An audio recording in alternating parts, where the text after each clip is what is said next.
once again.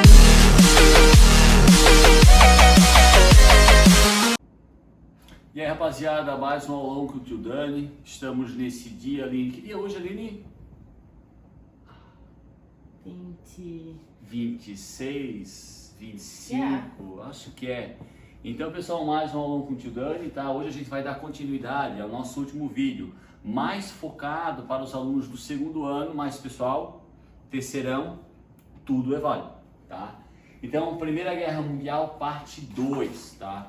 Pra gente não esquecer, pessoal, no último vídeo a gente falou sobre, a gente deu alguns destaques sobre os fatores que colaboraram com a deflagração da Primeira Guerra Mundial. A gente falou sobre aquele problema entre o Império Austro-Húngaro e a Rússia na Península Balcânica, que vai levar ao assassinato do arquiduque Francisco Ferdinando, herdeiro do Império Austro-Húngaro. Esse acontecimento vai ser usado como pretexto para as alianças Tríplice Aliança e Tríplice Entente deflagrarem em agosto de 1914 a Primeira Guerra Mundial, ou como é chamada na Europa, a Grande Guerra. Falamos também, com relação à Primeira Guerra Mundial, sobre as inovações tecnológicas, tanque de guerra, submarino, avião, metralhadora, canhão, lança-chamas.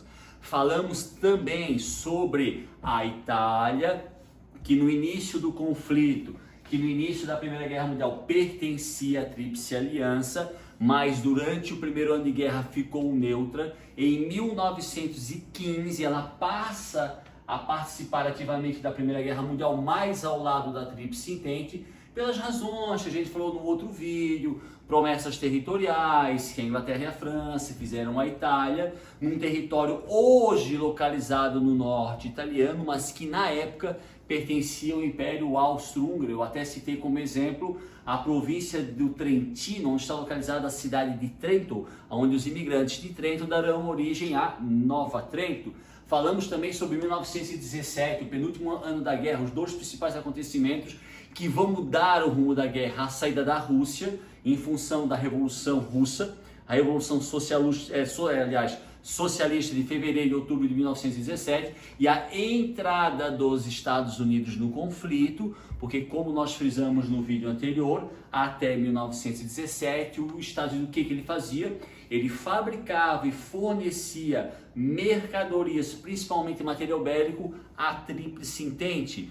Devido ao torpedeamento de navios americanos e à dívida que franceses e ingleses tinham com os Estados Unidos, com medo de uma vitória alemã, os Estados Unidos em 1917 passa a participar da Primeira Guerra Mundial, ao lado, obviamente, pessoal, da Tríplice Entente, tá? Então hoje a gente vai dar continuidade à Primeira Guerra Mundial, ou como chamam os europeus, a Grande Guerra, e a gente vai tocar, pessoal, na principal característica da Primeira Guerra Mundial. Pessoal, para uma pessoa que ela tem um nível assim razoável sobre os assuntos relacionados à Primeira Guerra Mundial, quando tu fala assim, uma pessoa, Primeira Guerra Mundial, a primeira coisa que vem à cabeça, trincheiras. Pessoal, num primeiro momento, como eu falei no vídeo passado, ali nos últimos meses de 1914, que seria o primeiro ano, né, de deflagração da Primeira Guerra Mundial, esse conflito ele ficou caracterizado por uma grande mobilidade das tropas. O que significa isso? As tropas de ambas as alianças se moviam com muita velocidade. Lembrando, porque seja a Tríplice Aliança, seja a Tríplice Entente, os países esperavam que esse conflito, que vai se tornar uma guerra mundial, fosse durar apenas alguns meses. Por isso que 1914, na Primeira Guerra Mundial, é caracterizado por uma grande mobilidade das tropas. A partir de 1915, quando o conflito se estabiliza e as nações percebem que ele será um conflito de longa duração, a principal característica são as trincheiras. Pessoal, eu peguei aqui uma foto, depois tem uma outra foto, que é mais ou menos, isso aqui é uma trincheira alemã. O que seriam trincheiras? Seriam buracos, tá? Extensos. Alguns poderiam chegar a 2 km, 5 km, 10 km, 20 km, tá? Então, basicamente, de 1915 a 1918, a principal estratégia utilizada, seja pela Tríplice Entente, seja pela Tríplice Aliança, foi a utilização em larga escala das trincheiras, tá? Aline, por gentileza, a próxima. Aqui, pessoal, dá uma dimensão melhor, tá? Se a gente observar esse homem, suponhamos que ele tenha 1,75 m, 1,78 m, tá? Então a gente pode perceber que a trincheira, a trincheira ela é mais alta do que o homem, então a trincheira chega a ter uns 3 metros. Então, dentro dessas trincheiras, tá? Os soldados às vezes permaneciam por 1 a 2 anos, vivendo, dormindo, se alimentando dentro das trincheiras. Para alguns soldados, pessoal, o cotidiano de vida dentro das trincheiras se perpetuava por 1 a 2 anos. Tanto é que a principal característica das trincheiras, devido à má alimentação, à falta de higienes básicas, lavar a mão, tomar banho. Então, assim, a proliferação de ratos, piolhos, pulgas, carrapatos era imensa dentro das trincheiras.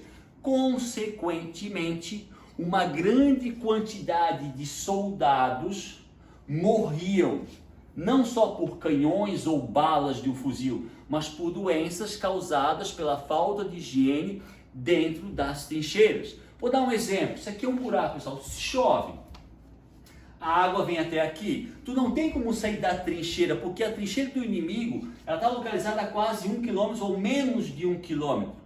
Então o soldado convivia com nevasca, porque é a Europa, muito frio, inundações causadas por chuva. Apesar de ser continente europeu, na Europa também existe um período de verão, também existe um período de calor, e isso afetava diretamente as trincheiras, aonde não tem água potável nem para se beber e muito menos para tomar banho. E isso vai ser recorrente em 1915, 1916, 1917 até 1918, que é o final da Primeira Guerra Mundial. Logo, logo, pessoal, um pouco mais à frente, eu vou falar sobre uma pandemia chamada gripe espanhola. Lembra, ela não vai surgir dentro das trincheiras. A gripe espanhola, ela vem dos Estados Unidos. Mas devido à precariedade, à má alimentação dos soldados dentro da trincheira, uma gripe, pessoal, muito parecida com H1N1, vai se transformar numa terrível pandemia chamada de gripe espanhola, que vai ocorrer no mundo entre março de 1918 até mais ou menos janeiro de 1919 e vai matar aproximadamente de 50 a 80 milhões de pessoas. Mas isso logo, logo, pessoal, a gente vai dar um destaque melhor um pouco mais à frente, tá? Então, não esquecendo a principal característica, pessoal, a primeira da Grande Guerra é a utilização em larga escala por ambas as alianças da tática de guerra chamada trincheiras. Beleza? Pessoal, se a gente observar a imagem, por exemplo, eu vou perguntar para a Aline, observando a imagem, o que tu vê? Mulheres trabalhando. Mulheres trabalhando. E trabalhando em quê? Industrialização de munição. Por que tu acha que é munição? Porque aparenta ser uma Exato. Isso aqui são projéteis de canhões.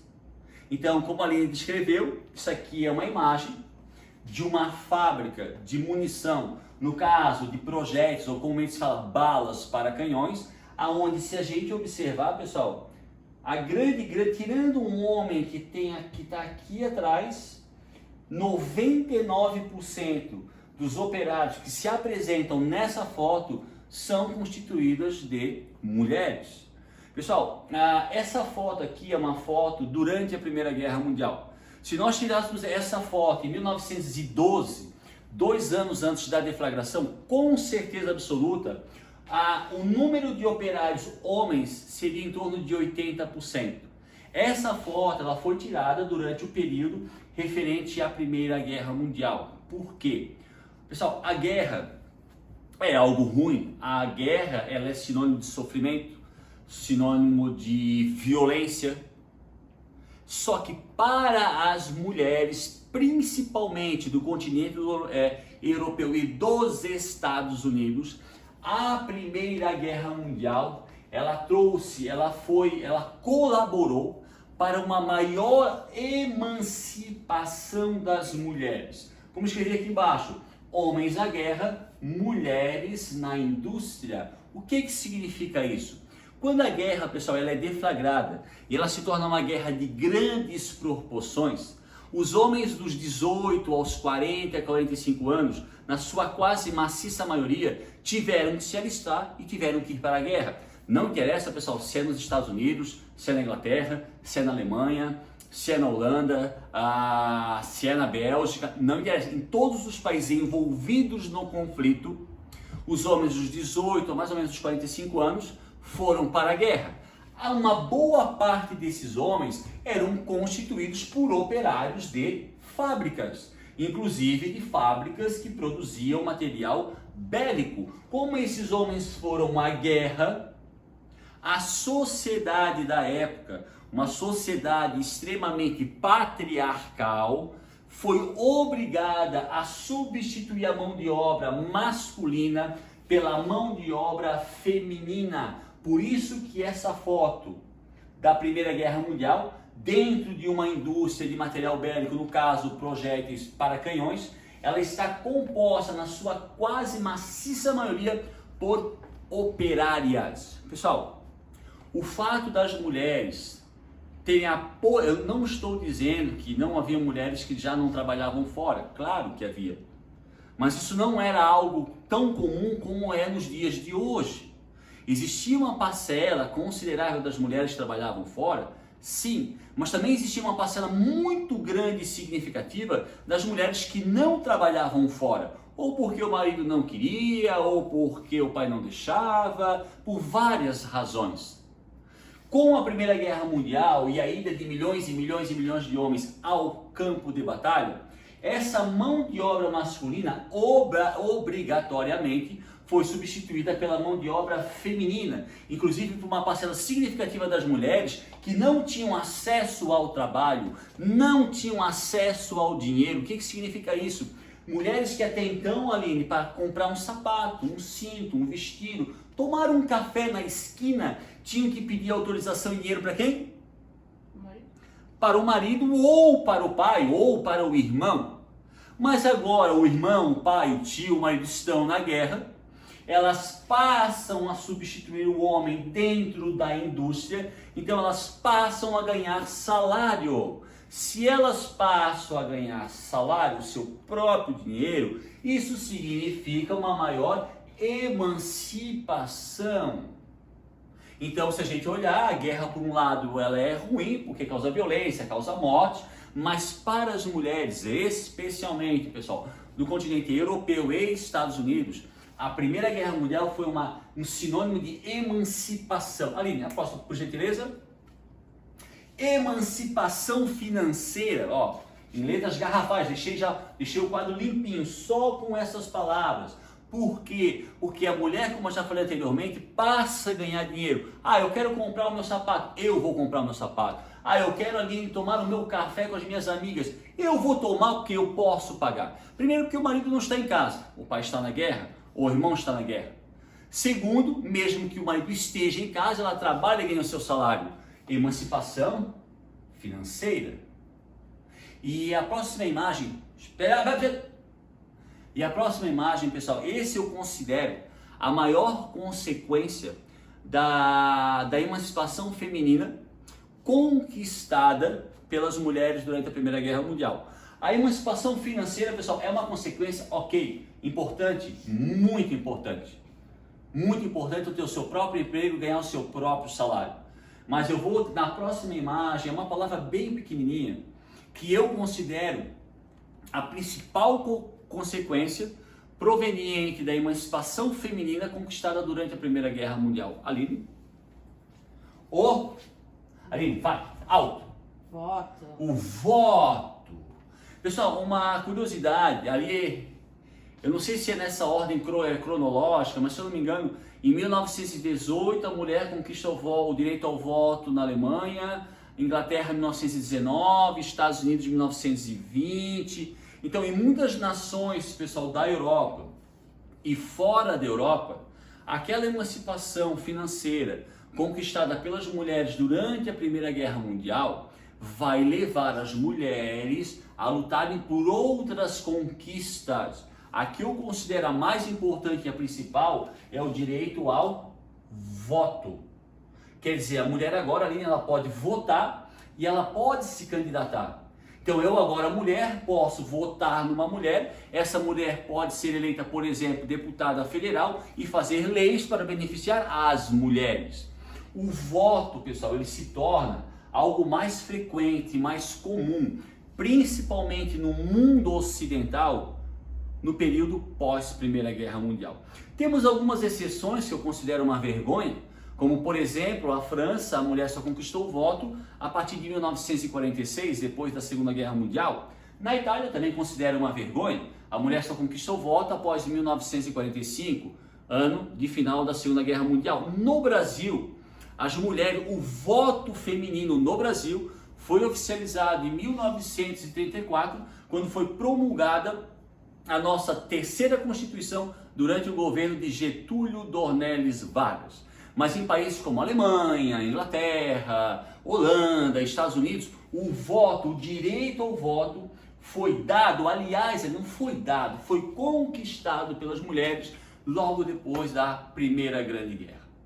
Então a gente pode dizer, apesar dos mais de 20 milhões de mortos e da destruição causada pelo conflito, para as mulheres, Primeira Guerra Mundial é sinônimo de emancipação financeira, emancipação social e emancipação política através do voto. Ali. Derrota da Alemanha. Pessoal, esse assunto é bem interessante, tá? Eu sou professor de história, não vou negar, eu sou aficionado à história desde que eu tenho 7 anos de idade. Os meus 2 primeiros livros que eu comprei, quer dizer, que o meu pai me deu como presente, eu tinha 7 anos e os meus 2 primeiros livros foram referentes à Primeira Guerra Mundial. Então eu sou um aficionado sobre Primeira Guerra Mundial, socialismo, Segunda Guerra Mundial, nada se faz. Eu gosto desse crise de 29 desde que eu sou muito pequenininho. E aí eu pergunto, Aline, na Segunda Guerra Mundial, o assunto é a Primeira Guerra Mundial, que acaba em 1918. Na Segunda Guerra Mundial, a Alemanha é derrotada, né? Adolfo Hitler, Parará, em 1945. Por que a Alemanha se rendeu durante a Segunda Guerra Mundial? Já me falou. Isso, eu já te falei. Por que a Alemanha, no dia 8 de maio de 1945, se rendeu aos aliados, Inglaterra, Estados Unidos e União Soviética? Esquecer de recurso financeiro? Isso aqui é a Primeira Guerra Mundial, Lino. Estou falando da Segunda. Tá, não, mas... Por que a Alemanha, na Segunda Guerra Mundial, se rendeu frente aos aliados? Meu Deus, tu falou assim. Porque o território da Alemanha, pessoal, durante a Segunda Guerra Mundial, ele foi invadido, ele foi bombardeado. A Batalha de Berlim, Aline, ela durou 52 dias. Que batalha foi essa? O exército soviético, o exército comandado por Stalin, invadiu a capital alemã e durante 52 dias ocorreu um violento combate entre tropas soviéticas e soldados alemães, inclusive SS. Os alemães, pessoal, morreram entre civis e militares, sei lá, 1 milhão de pessoas. Os soviéticos, em 52 dias, perderam mais de 200 mil soldados. Quando a Segunda Guerra Mundial acaba, cidades como Berlim, Munique, Frankfurt, Hanover estavam completamente destruídas. Então é só ir no Google e pegar a foto. Agora, ali, meus queridos alunos, se eu pegasse, por exemplo, a Primeira Guerra Mundial acabou no dia 11 de 1918, então dia 11 de novembro de 1918. Se eu pegar uma foto de Berlim, no dia 11 de 1918, então no dia que acabou a guerra, no dia que a Alemanha se rendeu frente à Tríplice Entente, se eu pegar uma foto da cidade de Berlim, que é a capital da Alemanha, a cidade estava intacta. O que significa isso? Nenhum único prédio foi derrubado. Na realidade, Aline, quando a Alemanha se rende frente à Tríplice Entente no dia 11/11/1918, nenhum soldado da Tríplice Entente havia pisado em território alemão. Nenhum exército ou país da Tríplice Entente havia ocupado sequer uma cidade alemã. Nenhuma cidade, Aline, foi bombardeada, nenhuma cidade alemã foi destruída. Se a Alemanha não foi ocupada, se a Alemanha não foi destruída, se a Alemanha não foi bombardeada, por que ela se rendeu? Na segunda, galera, eu até entendo, a Alemanha estava arrasada, destruída, os soviéticos, os americanos, eles tiveram que entrar na Alemanha, entrar em Berlim, chegar lá no parlamento para fazer os alemães se renderem. Aqui, nenhum soldado, pessoal, seja ele americano, inglês, francês, canadense, australiano, ninguém entrou na Alemanha, muito menos na capital, Berlim. Nenhum soldado, nenhum avião chegou a bombardear a cidade. Tem uma vila ou outra, mas não cidades importantes. Se a Alemanha não foi invadida, se a Alemanha não sofreu com bombardeios, se as cidades não estavam destruídas, por que ela se rendeu? Escassez de recursos financeiros. Pessoal, um dia assistam, ou para quem não prestou atenção, o filme Mulher Maravilha. Vai chegar num determinado trecho do filme, ali, da metade para frente, aonde aquele general que representa o mal, ele vai falar para outros generais alemães: nós precisamos continuar a guerra, nós temos que continuar a guerra. O que os generais respondem para eles? Nós não temos nem dinheiro para comprar papel. Eles não disseram: nós estamos sendo invadidos, nós estamos sendo bombardeados. Não, eles falaram: a gente não consegue continuar a guerra porque nós não temos nem dinheiro para comprar papel.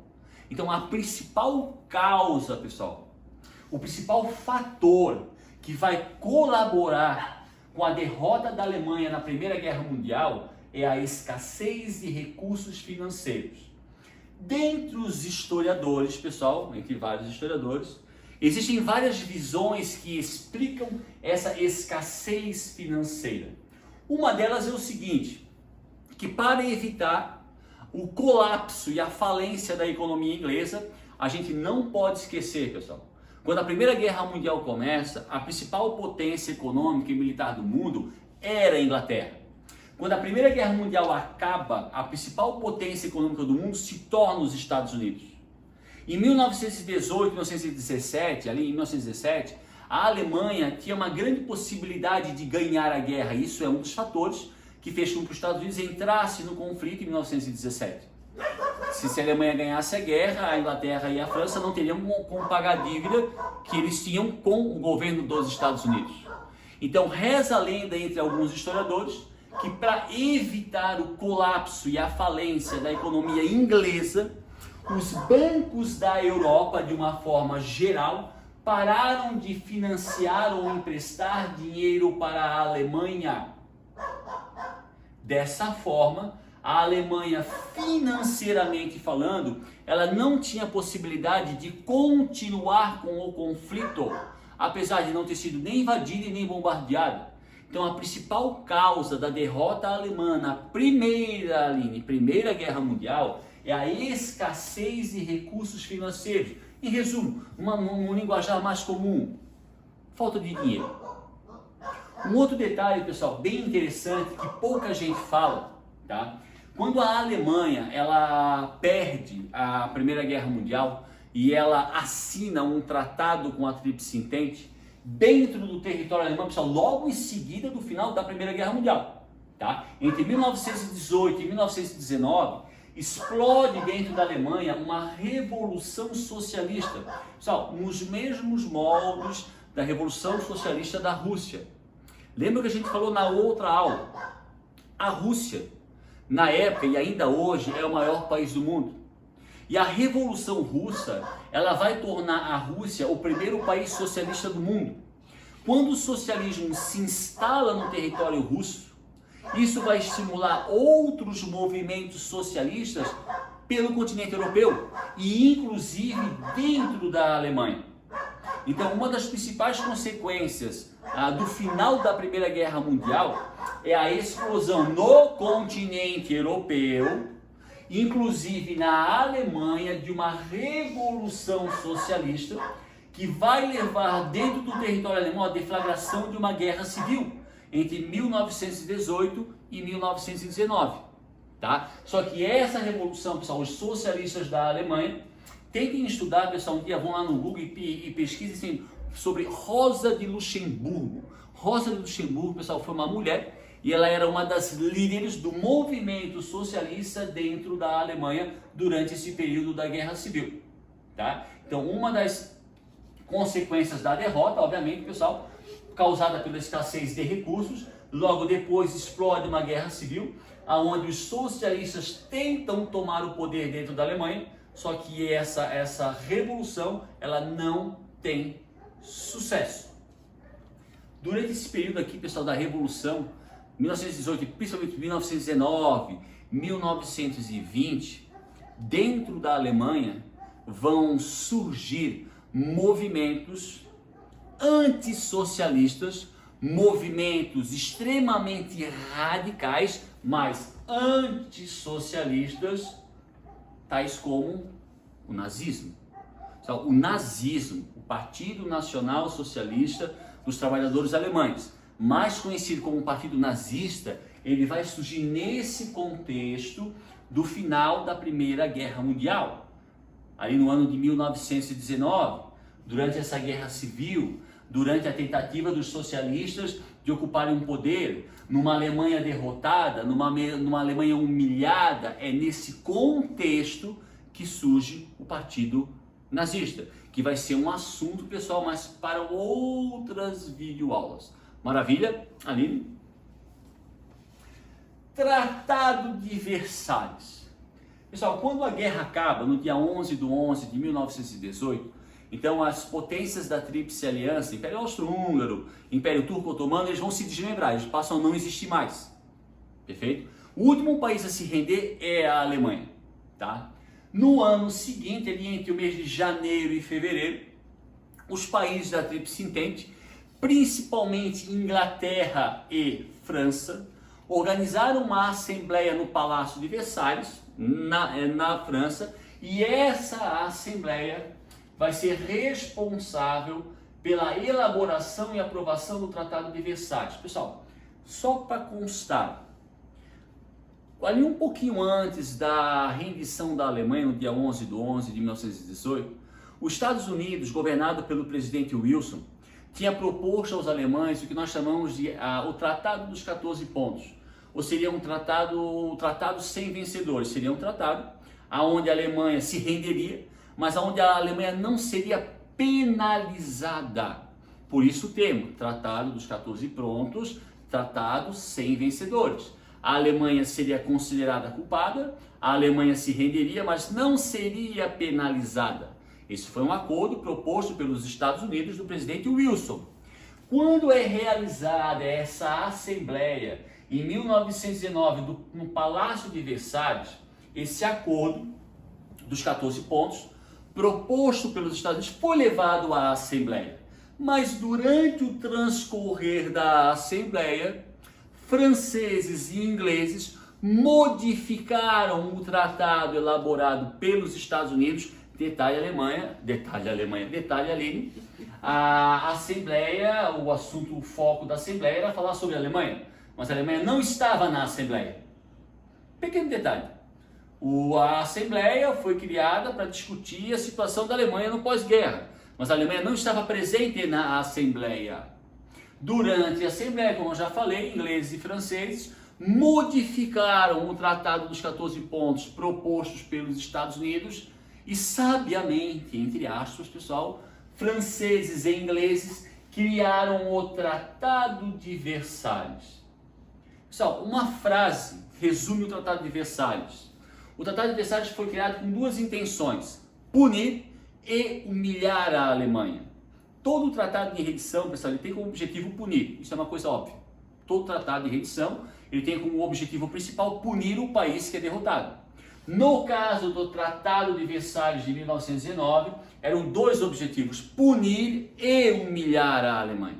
Aqui eu coloquei, pessoal, algumas cláusulas do tratado. Então, uma das cláusulas: a Alemanha teria que pagar uma indenização de 32 bilhões de dólares. Aline, 32 bilhões de dólares hoje é o que equivale a quase 200 bilhões de reais. Então, continua sendo muito dinheiro. Pessoal, o poder de compra de 32 bilhões de dólares em 1919 era 5 vezes maior do que hoje.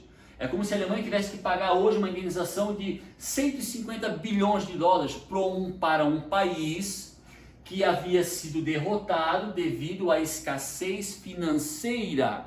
Então foi imposto à Alemanha, pelo Tratado de Versalhes, o pagamento de uma indenização de 32 bilhões de dólares. Outro detalhe, o exército alemão, pessoal, que era o antigo exército prussiano, composto de quase 3 milhões de soldados, foi reduzido a apenas 100 mil soldados. Pessoal, só a polícia de São Paulo hoje tem em torno de 110 mil soldados. Confisco, a Alemanha perde todas as colônias localizadas na Ásia e na África. Anexação de áreas do território alemão. Pessoal, algumas áreas do território da própria Alemanha serão retirados da Alemanha e serão anexados a outros países. O maior exemplo disso é o corredor polonês. A Polônia, que é um país que faz fronteira hoje com a Alemanha, eles não tinham acesso ao Mar do Norte. Então, de acordo com o Tratado de Versalhes, foi tirada uma área do território da Alemanha, foi anexada ao território da Polônia, para dar à Polônia acesso ao mar. Vou fazer uma perguntinha. Aline, a Segunda Guerra Mundial... aqui a primeira, segunda. A Segunda Guerra Mundial ela começa em setembro de 1939, quando a Alemanha invade qual país? A Segunda Guerra Mundial, ela tem início, ela foi deflagrada no mês de setembro de 1939, quando a Alemanha invadiu qual país? Eu vou dar um exemplo que é a capital, para dar uma colher de chá. Varsóvia. Rússia? Capital da Rússia é Moscou. Ah, tá, é. Meu Deus. Varsóvia é a capital da Polônia. Varsóvia é a capital da Polônia. Por que a Alemanha invadiu em 1939 e o primeiro país foi a Polônia? Porque, pessoal, quando a Primeira Guerra Mundial acabou, dentre as cláusulas impostas pelo Tratado de Versalhes, estava qual? Que uma parte do território alemão seria anexado à Polônia, no que nós chamamos de corredor polonês, para dar acesso à Polônia ao Mar do Norte. Por isso que na Segunda Guerra Mundial, o primeiro país invadido pela Alemanha nazista é a Polônia. Então isso aqui, pessoal, são algumas cláusulas do Tratado de Versalhes, criado para punir e humilhar a Alemanha. A gente não pode esquecer, pessoal, que esse tratado aqui, ó, ele vai ter como principal consequência na Alemanha o que a gente chama de hiperinflação. Aline, por gentileza. Consequências. Crise econômica, pessoal, a Alemanha está numa crise econômica devastadora. Só para lembrar, tá, pessoal, os Estados Unidos, ele não assinou o Tratado de Versalhes. Os Estados Unidos não concordou com as cláusulas do Tratado de Versalhes. E após a Primeira Guerra Mundial, o principal parceiro comercial da Alemanha foram os Estados Unidos. Tá? Eles não assinam o Tratado de Versalhes por não concordarem. Eles tinham um outro tratado que era o dos 14 pontos. E eles se tornam, pós Primeira Guerra Mundial, o principal parceiro comercial da Alemanha. Tá? Consequências do Tratado de Versalhes: uma crise econômica, uma hiperinflação. Pessoal, eu vou fazer 45 anos. Nesses meus 45 anos de vida, aqui no Brasil, eu já vi mais ou menos 6 moedas. Lá na época do governo Sarney, governo Collor, a inflação anual, galerinha, era às vezes mais de 2.000% ao ano. O que significa isso?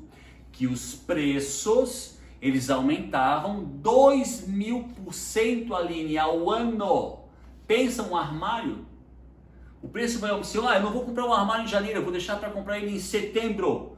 Num país onde a inflação anual é de 2.000%. Isso nós chamamos de hiperinflação. Pessoal, o que acontece na Venezuela hoje?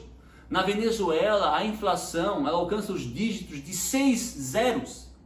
Então está na casa dos milhões.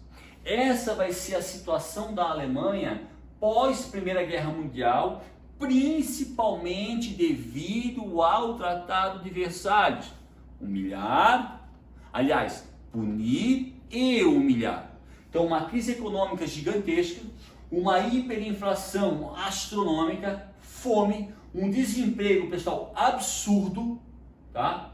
A vergonha. A gente não pode esquecer, pessoal, que o povo alemão, ele descende do povo prussiano, aquela coisa do povo prussiano, do povo germânico. Então o Tratado de Versalhes, não só a derrota, mas o próprio Tratado de Versalhes causa uma vergonha gigantesca dentro dos alemães. Outra consequência, o fortalecimento do socialismo e agora, pessoal, a principal, o surgimento do nazismo. A gente não pode esquecer, pessoal, que o nazismo, Partido Nacional Socialista dos Trabalhadores Alemães, ele vai surgir em 1919, então um ano após o final da Primeira Guerra Mundial, é o ano do Tratado de Versalhes, é o ano da Revolução Socialista na Alemanha, é um período de crise econômica, hiperinflação, fome, desemprego e vergonha. Então o nazismo ele cresce nessa situação, ele cresce dentro dessa realidade. E ele prega o quê? A solução para esses problemas. Por isso que ele vai conseguir adepto, ele vai crescer de forma gradual dentro da Alemanha. Mas isso, Aline, agora é um outro assunto, tá? Então essas são as principais consequências, não só da derrota na Primeira Guerra Mundial, mas principalmente devido ao Tratado de Versalhes. Aline? Então, essa imagem aqui ela é clássica, tá? São crianças na Alemanha, ali por volta de 1921, onde elas estão fazendo um cacete. Pessoal, isso aqui, ó, são maços de dinheiro.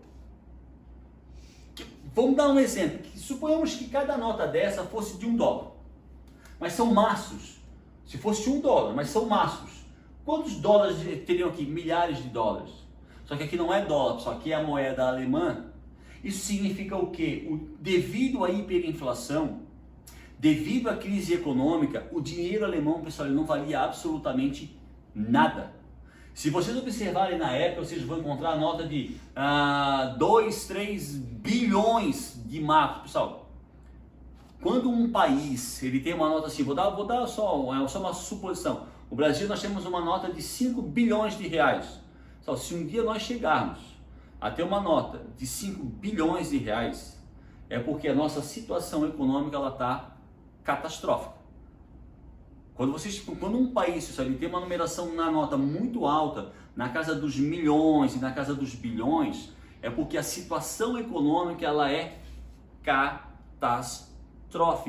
Essa foi a situação da Alemanha nos anos pós Primeira Guerra Mundial. E a recuperação alemã ela vai acontecer ali por volta de 1924, de 25, graças ao auxílio financeiro dado pelos Estados Unidos da América, maior parceiro comercial da Alemanha no pós Primeira Guerra Mundial, e foi uma das nações que se tornou a principal potência do mundo que não assinou o Tratado de Versalhes. Só para não esquecer. Então é dentro desse contexto que nasce e que se fortalece uma facção extremamente radical chamada de nazismo. Beleza, Aline? Uma pergunta. Faça a pergunta. Depois que ele começou a se reerguer com o apoio dos Estados Unidos, foi a partir desse apoio que a Alemanha se reergueu para fazer a Segunda Guerra Mundial? Não, a pergunta que a Aline fez, não sei se vocês escutaram, se é depois que os Estados Unidos vai dar esse apoio financeiro para a Alemanha, entre 1924 e 1905, que a Alemanha vai se reerguer e fazer a Segunda Guerra Mundial. Não, porque numa próxima matéria, numa próxima videoaula, a gente vai estudar um assunto chamado a crise de 1929.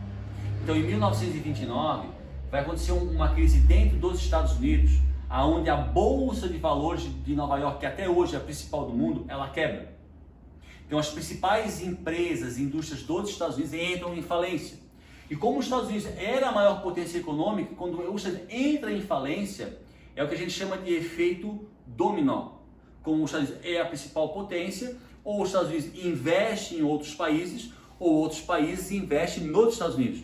Quando os Estados Unidos quebra em 1929, todo mundo capitalista quebra junto, inclusive a Alemanha. A Alemanha, em 25, se recupera, mas com a crise de 29, quebra de novo, porque o principal parceiro quebrou. E a Alemanha estava se recuperando. Eu sempre digo, pessoal, a mesma coisa, eu sofri um acidente, fui atropelado. Aí eu estou me recuperando, mas ainda ando um pouquinho manco, sinto dor nas costas, vou lá e sou atropelado de novo.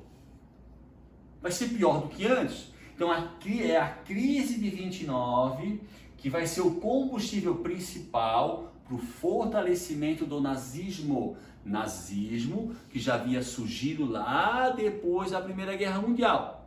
Então ele existiu em 21, 22, 23, a Alemanha se reergueu, estava se recuperando, o nazismo perdeu força. Quando a crise de 29 causa uma nova crise na Alemanha, aí o nazismo cresce de verdade. Tanto que de 29... Mas para ele crescer, ele precisa de um fundo, um investimento para isso? Aí, Aline, é um outro assunto. O que eu tenho que saber agora, os meus queridos alunos têm que saber agora, é que a Alemanha, após a Primeira Guerra Mundial, ela entra num processo de crise, causado pela derrota e pelo Tratado de Versalhes. Essa imagem, ela fala tudo. Por volta de 24 e 25, ela vai começar a se recuperar com a ajuda dos Estados Unidos. Mas essa crise vai voltar com mais força com a crise de 1929 na Bolsa de Valores. E essa crise vai causar o fortalecimento do nazismo. Por que, professor? Por que, tio Dani? Isso, agora, Aline, é uma outra história. Fechou? Próxima imagem. Gripes, pessoal, estamos vivendo uma pandemia do coronavírus, né? Quarentena, muitas mortes, o colapso de vários sistemas de saúde, né? Desemprego, crise econômica, crise política, crise social. Pessoal, a gripe espanhola foi uma pandemia que ela foi deflagrada no mundo no início de 1918. Tá? Então, vou explicar bem devagarinho porque nós estamos vivendo hoje uma pandemia. A gripe espanhola, pessoal, em questão de mortalidade, ela foi centenas de vezes pior do que o coronavírus. Até porque hoje, pessoal, nós temos um sistema de saúde muito mais eficiente, temos antibióticos, né? Então a nossa medicina é muito mais evoluída e moderna do que a medicina de 1918. Tá? No caso, segundo, pessoal, a maioria dos historiadores e biólogos, tá? Os primeiros casos, pessoal, eu botei entre aspas, porque isso ainda não é 100% de certeza. Mas os primeiros casos de gripe, a gripe espanhola, pessoal, seria mais ou menos um H1N1, mais ou menos isso, tá? Os primeiros casos teriam surgido nos Estados Unidos, dentro de bases militares americanas. Isso em 1917. 1917, professor, não foi o ano que os Estados Unidos entrou na guerra? Foi o ano que ele entrou na guerra. Então, segundo os dados históricos, os primeiros casos de gripe, depois chamada de espanhola, ocorreram nos Estados Unidos dentro de bases militares. Os Estados Unidos entra na guerra e envia soldados para a Europa. Grande guerra, trincheira, lembra, pessoal, uma das principais características da trincheira? Doenças, piolhos, falta de higiene, não tem água potável, o frio, o calor. Grande guerra, trincheiras, falta de higiene. Os soldados americanos, pessoal, eles vêm até o fronte. A gripe ainda não era conhecida, não era informada, não era divulgada. Tá? Então esses soldados americanos vêm para a Grande Guerra, estão dentro das trincheiras, um ambiente com uma total falta de higiene, isso vai facilitar a propagação da gripe. Pessoal, a gripe ela foi dividida em 3 ondas. A primeira onda, março de 1918, a segunda onda, agosto de 1918 e a terceira onda, janeiro de 1919. Então, na primeira onda, isso não foi divulgado. É o que a gente chama hoje de guerra de informação. Por exemplo, hoje muitos acusam a China do tal de coronavírus já está na China há mais tempo, mas o governo chinês, por ser uma ditadura, por não ter liberdade de imprensa, por controlar todos os meios de comunicação, inclusive a internet, teria escondido a doença por algumas semanas. Então, muitos meios de comunicação, muitos países acusam a China de ter escondido o vírus semanas antes dela divulgar para o mundo todo. Isso a gente chama de guerra de informação. Isso não é, pessoal, uma coisa nova, não é uma coisa recente. Isso é mais velho que Jesus Cristo. Aqui, quando começa a primeira onda em março, isso não foi comunicado aos soldados. Isso não foi comunicado às populações para evitar pânico. Então, a primeira onda, aqui ainda é, pessoal, a Primeira Guerra Mundial acaba em novembro. Então, março e agosto ainda estamos na Primeira Guerra Mundial.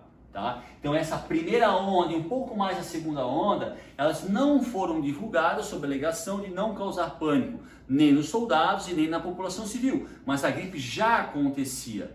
Agora, Aline, por que o nome gripe espanhola se ela veio dos Estados Unidos? Aline, a Espanha, na Primeira Guerra Mundial, pessoal, a Espanha era uma nação neutra. Ela não estava envolvida na Primeira Guerra Mundial. Então, quem é que controlava a informação sobre a gripe? Os países envolvidos na Primeira Guerra Mundial, para não causar pânico nem nos soldados, nem na população civil. A Espanha não estava envolvida na guerra. Então, os meios de comunicação da Espanha foram os primeiros meios de comunicação a noticiarem a gripe. Por isso o nome gripe espanhola. Não é porque ela surgiu na Espanha. Segundo alguns dados, ela teria vindo primeiro nos Estados Unidos, teria se propagado a partir da guerra devido à imundícia ou à falta de higiene das trincheiras. Na primeira onda e segunda onda, ela foi escondida pelos meios de informação. Como a Espanha não participava da guerra, era neutra, a Espanha, a imprensa espanhola foi a primeira imprensa a noticiar a pandemia, por isso o nome gripe espanhola. E aí tem a terceira onda, pessoal. A estimativa é o seguinte: na época não existe antibiótico. O antibiótico é uma invenção do final da Segunda Guerra Mundial. Tanto é que uma boa parte dos soldados que morreram na Primeira Guerra Mundial, eles morreram muito mais em função do ferimento, das infecções causadas, do que do tiro em si, porque não havia um antibiótico, tá? A estimativa de morte, pessoal, é entre 50 a 100 milhões de pessoas. Mas, pessoal, todo mundo, no mínimo 50 milhões. Então está entre 50 a 100 milhões de pessoas mortas, infectadas. Só no Brasil, Aline, foram infectadas mais de 300 mil pessoas. Aline, sabe quem foi Rodrigues Alves? Rodrigues Alves, galera, era presidente do Brasil. E em 1918, Rodrigues Alves, presidente do Brasil, morreu de gripe espanhola. Se o presidente morreu, pensa o resto, tá? Então, no caso, pessoal, a estimativa ela gira entre 50 a 100 milhões, mesmo que a gente fique com 50 milhões, pessoal, já é um número assim, que é quase 3 vezes mais do que o número de pessoas que morreram durante a própria Primeira Guerra Mundial. Na Primeira Guerra Mundial morreram por volta de 20 milhões de pessoas. Entre 50 a 100 milhões, que seja 50 milhões. É quase o triplo de pessoas que morreram com a Primeira Guerra Mundial. Tá? Então essa gripe espanhola, por ser a Espanha o primeiro país a comunicar a gripe, ela vem dos Estados Unidos, talvez, se propagou devido às trincheiras, teve 3 ondas.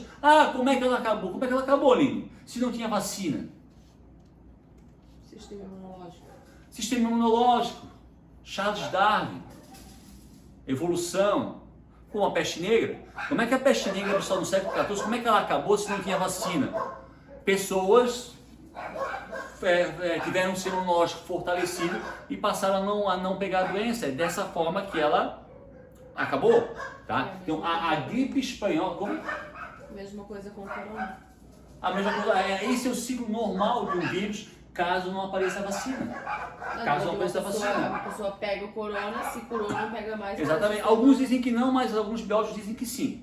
Tá rolando uma informação. Mas, pessoal, a gripe espanhola, ela vai surgir durante a Primeira Guerra Mundial e ela vai continuar após, então ela é uma das principais características do período Primeira Guerra Mundial e do período pós-Primeira Guerra Mundial. E mata quase 3 vezes mais do que a própria Primeira Guerra Mundial. Aline, por gentileza, a imagem.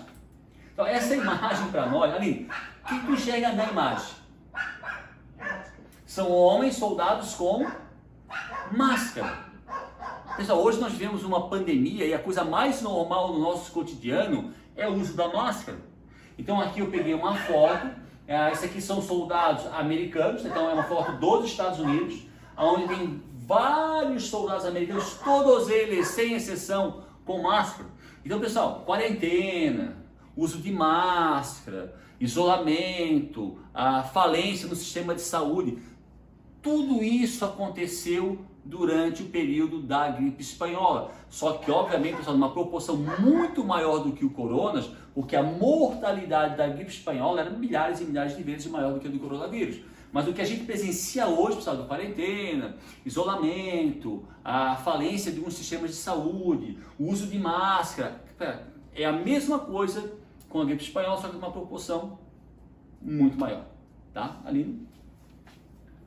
E para a gente encerrar a nossa aula, tá, pessoal? Na nossa próxima videoaula, pessoal, nós vamos falar sobre a Revolução Russa de 1917, que foi o motivo, que foi o fator que fez com que a Rússia saísse da Primeira Guerra Mundial, deixasse da Tríplice Entente. Então nós vamos falar sobre a Revolução Russa de 1917, período onde a Rússia era comandada por uma monarquia absolutista da família Romanov. Quando a Revolução explode, quem governava a Rússia era o czar Nicolau II da família Romanov. A base ideológica da Revolução, de pensamento, é o marxismo, também chamado de socialismo científico, criado em 1848 por Karl Marx e Friedrich Engels. Os dois grupos que promovem a Revolução de Fevereiro de 1917, mencheviques, burguesia russa, e bolcheviques, os socialistas russos. E aqui embaixo, pessoal, eu coloquei as três principais figuras da Revolução Russa. Todos eles bolcheviques, Stalin, Trotsky e Lenin. Mas professor, tá, mas dos três, quem realmente era o grande líder da Revolução Russa? O cara que comandou o maior líder? Ali? Posso ver mais? Lenin. Vladimir Lenin.